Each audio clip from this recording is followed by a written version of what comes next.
Easy healthy simple റെസിപ്പിയാണ് ഇത്. മതി നമുക്കൊരു ഉച്ചയൂണിന് വളരെ എളുപ്പത്തിൽ നമുക്കുണ്ടാക്കിയെടുക്കാം. Welcome back to YouTube channel.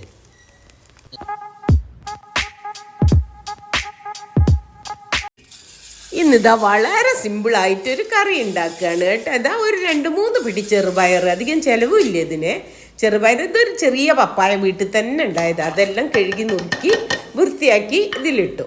ഇനി നമുക്ക് ഇതിലേക്ക് ഒരു 1/4 ടീസ്പൂൺ മഞ്ഞൾപ്പൊടി ഇട്ട് കൊടുക്കുക. പിന്നെ 1 ടീസ്പൂൺ മുളക് പൊടി. അധികം എരിവിടരുത് കേട്ടോ. എരിവ് വേണമെങ്കിൽ ഇനിയും ചെറിയ കുട്ടികൾക്ക് മാത്രമാണ് ഇഞ്ഞു കുറയ്ക്കുക. പിന്നെ ഒരു 250 ml വെള്ളം ഒഴിച്ചു കൊടുക്കുക. അത് നിങ്ങളെ ആൾക്കാരെ എണ്ണത്തിനനുസരിച്ച് സാധനങ്ങളൊക്കെ കൂട്ടിയിട്ടോളണം കേട്ടോ. പിന്നെ അതാ പാകത്തിന് ഉപ്പ് ഇടുക. എന്നിട്ടിതാ ഒരു 3 വിസിൽ, ഒരു ഹൈ ഫ്ലെയിം വിസിലും പിന്നെ 2 മീഡിയം ഫ്ലെയിമിൽ 2 വിസിലും അടിച്ച് കുക്കർ അവിടെ ഓഫാക്കിയിട്ട്, പിന്നെ ഇതിലേക്ക് നമുക്ക് കുറച്ച് നാളികേരം അരയ്ക്കണം. അപ്പോൾ അതിനൊരു നാളികേരത്തിൻ്റെ മുറിയാണ് ഞാൻ എടുത്ത്, ഹാഫാണ്. അപ്പോൾ അതിലേക്ക് ഒരു 10-12 ചെറിയുള്ളി, ഒരു 1/4 ടീസ്പൂൺ നല്ല ജീരകം, ഇതെല്ലാം കൂടെ ഒരുമിച്ച് അരച്ചെടുക്കണം. അതിനൊരു പിടി നാളികേരത ഞാൻ മാറ്റി വെച്ചിട്ടുണ്ട്, അത് നമുക്ക് ആവശ്യമുണ്ട്. അവസാനം പറഞ്ഞുതരാം അതെന്താ ചെയ്യേണ്ടതെന്ന്. അപ്പോൾ ഇതെല്ലാം കൂടെ മിക്സിയുടെ ജാറിലിട്ട് ഒരു കുറച്ച് വെള്ളം ഒഴിക്കുക കേട്ടോ. പാകത്തിന് വെള്ളം ഒഴിച്ച് ഒന്ന് അരച്ചെടുക്കുക. ഒരുപാട് ഫൈനൊന്നും ആണ്ടേ. അയ്യോ, ഞാനിത് അരച്ചെടുത്ത് വരുമ്പോഴത്തേക്ക് കണ്ട കാഴ്ച എന്താ, കയ്പപ്പന്തലാണ്, പഴയ പന്തലാണ്. അതിൻ്റെ മേലെ 2 ആളിങ്ങനെ ചിറകുണക്കാൻ കയറി നിൽക്കുക.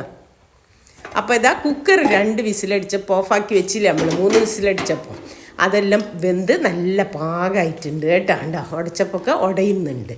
ഇനി നമ്മൾ അരച്ച് വെച്ച നാളികേരം ഉണ്ടല്ലോ, അതിങ്ങോട്ട് ഒഴിച്ചു കൊടുക്കണം. ഇനി ആ മിക്സിയുടെ ജാറൊന്ന് കഴുകി കുറച്ച് വെള്ളം ഒഴിച്ച് കഴുകിയിട്ട് അതും കൂടെ ഒഴിച്ചു കൊടുക്കുക. എന്നിട്ട് നല്ലപോലെ ഒന്ന് മിക്സ് ചെയ്യുക.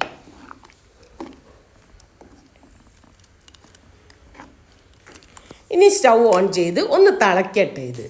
അതിലേക്ക് ഇതാ ഒരു 1-2 തണ്ട് കറിവേപ്പിലയും കൂടി ഇട്ട് കൊടുക്കുക. ഇത് ഞാൻ പറമ്പിൽ നിന്ന് തന്നെ പറിച്ചതാട്ടോ. കറിവേപ്പിലൊന്നും ഇല്ല, എല്ലാം പോയി ഇത്രയായി. അപ്പോൾ ഇതൊന്ന് നല്ലപോലെ തിളക്കട്ടെ കേട്ടോ.